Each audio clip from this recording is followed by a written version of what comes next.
한 가지 소개하고 싶은데요. 이제 그 유엔의 책임 있는 경영과 교육이라는 게 있습니다. Principle for Responsible Management Education이라는 게 있는데요. 이건 여기서 보시듯이 이제 미래의 의사결정자들이 좀 더 책임 있는 리더로 성장하게 하기 위해서 2007년에 유엔에서 출발한 그런 교육 이니셔티브라고 볼 수 있습니다.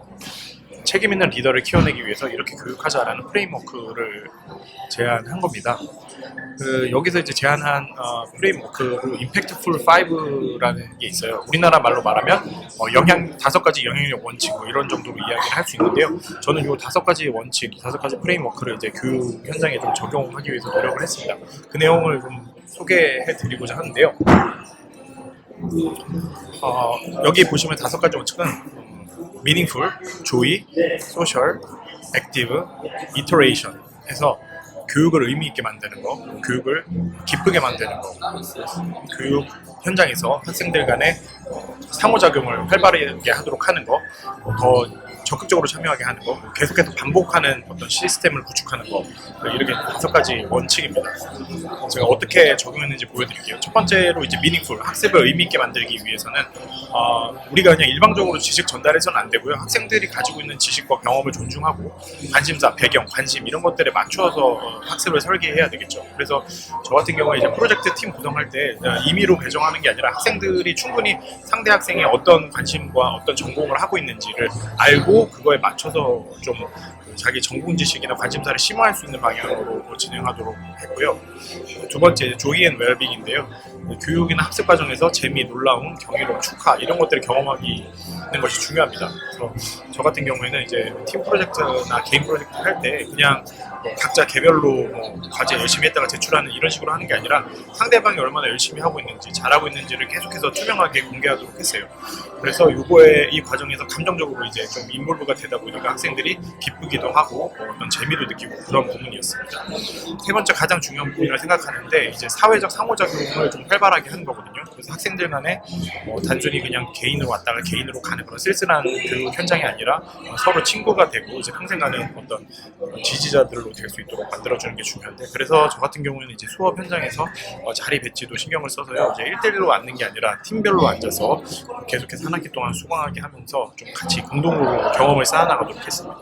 네 번째 액티브는 이제 적극적인 참여를 하는 건데요. 이것 같은 경우에는 이제 교육 현장이 현실과 괴리되면 안 되고 현실이나 미래, 나의 문제에 맞는 프로젝트를 할 수 있도록 해야지만 이제 참여할 수 있다는 개념이거든요. 그래서 저 같은 경우는 이제 학생분들이 이제 프로젝트를 할 때 그냥 개인 책상에서 개인 검색해서 이렇게 아이디어를 내다 보면은 사실 기업 현장에 맞지 않는 혹은 이미 시도를 했던 아이디어들이 중복적으로 엄청 많이 나옵니다. 이거는 사실은 교수자의 책임일 수도 있는데 교수자가 조금만 신경을 써주면은 쓸데없는 노력을 하지 않도록 좀 가이드를 해줄 수가 있어요. 그래서 그런 역할을 적극적으로 하면서 학생들이 실무자고 커뮤니케이션 충분히 하고 내가 내는 이런 노력들이나 내가 투입하는 시간이 의미가 있구나 이런 것들을 느끼게 할 수 있도록 좀 노력을 했습니다. 이제 마지막으로 이터레이션 같은 경우에는 이제 반복 학습을 하기 위한 디자인인데 이거 같은 경우에는 이제 너무 기획을 할 때 완벽한 형태로 하다 보면은 좀 의미가 없이 학습이 진행될 수 있거든요. 그보다는 좀 느슨하게 기획을 해서 학생들 스스로 이제 진행하면서 내가 연구했던 것들을 다시 공부하고 그게 의미가 있는지 좀 다시 돌아보는 그런 구조로 진행이 되어 있습니다. 그래서 시간 압박을 느껴서 원하지 않는 아이디어를 계속 진행하는 게 아니라 계속해서 내가 피드백을 받으면서 다시 내 아이디어를 방문해보고 다시 검토해보고 다시 시작해보고 이런 이게 사실 기업 신입사원으로 들어갔을 때 경험하는 것들이거든요. 이런 기회들을 좀 제공할 수 있도록 노력했습니다. 제가 이제 진행하면서 느낀 점들 2가지를 좀 공유하려고 하는데요.